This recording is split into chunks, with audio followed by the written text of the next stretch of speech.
ఇప్పుడు మనం చెప్పుకునే టాపిక్ ఏంటంటే బైపోలార్ డిసార్డర్. ఈ డిసార్డర్లో ఎక్స్ట్రీమ్ హై ఈ లక్షణాలు ఉన్న వ్యక్తి ఎక్కువగా డిప్రెసివ్ లేదా ఎక్కువగా మ్యానిక్ అవుతూ ఉంటారు. In between these two episodes వారు ప్రశాంతంగా మరియు వారి పని వారు చేసుకుంటారు.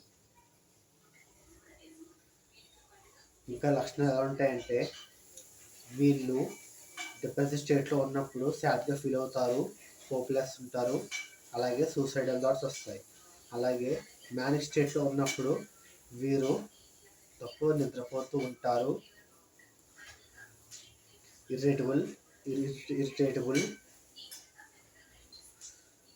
గొప్ప గ్రాండ్ ప్లాన్స్ వేస్తూ ఉంటారు. ఒక్కోసారి ఈ లక్షణాలలో ప్రమాదకరమైన పరిస్థితుల్లోకి ఎంగేజ్ అయిపోయే ప్రమాదం ఉంటుంది. ట్రీట్మెంట్ ఎవరికైతే ఈ లక్షణాల గురించి అవగాహన మరియు మేనేజ్మెంట్ కలిగి ఉంటారో వారికి ఫిజియోథెరపీ యూజ్ అండ్ హెల్ప్ఫుల్ అవుతుంది. మన నెక్స్ట్ టాపిక్ ఏంటంటే డిప్రెషన్ అనేది ఇదొక లో మూడ్ డిజార్డర్.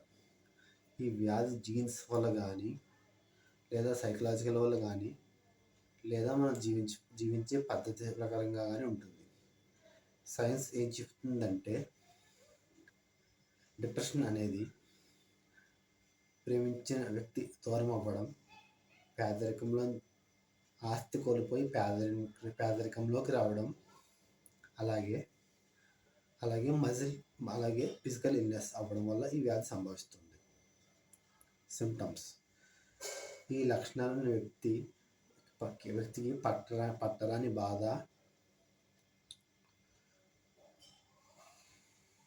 చేసే పని మీద ఇంట్రెస్ట్ లేకపోవడం, తాను ఎందుకు పనికిరాను అని అనుకోవడం, ఊరికే నర్వస్గా ట్రబుల్గా ఫీల్ అవుతూ ఉంటారు.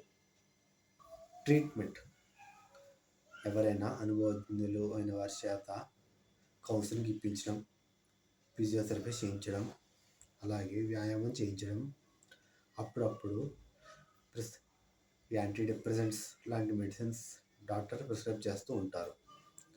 ఈ మెడిసిన్స్ చిన్నపిల్లలకి మరియు పసిపిల్లలకు ఇవ్వరాదు, ఎందుకంటే వారికి ఈ మెడిసిన్స్ వల్ల వచ్చే రియాక్షన్ తట్టుకోలేరు. అలాగే ఈ వ్యాధి సోకిన వారు నిత్యం సోషల్ నెట్వర్క్స్లో ఉండడం లేదా యాక్టివిటీస్లో పాల్గొనడం వంటి వాటి పని చేయడం ఉత్తమం. ఇదే మన ఛానల్.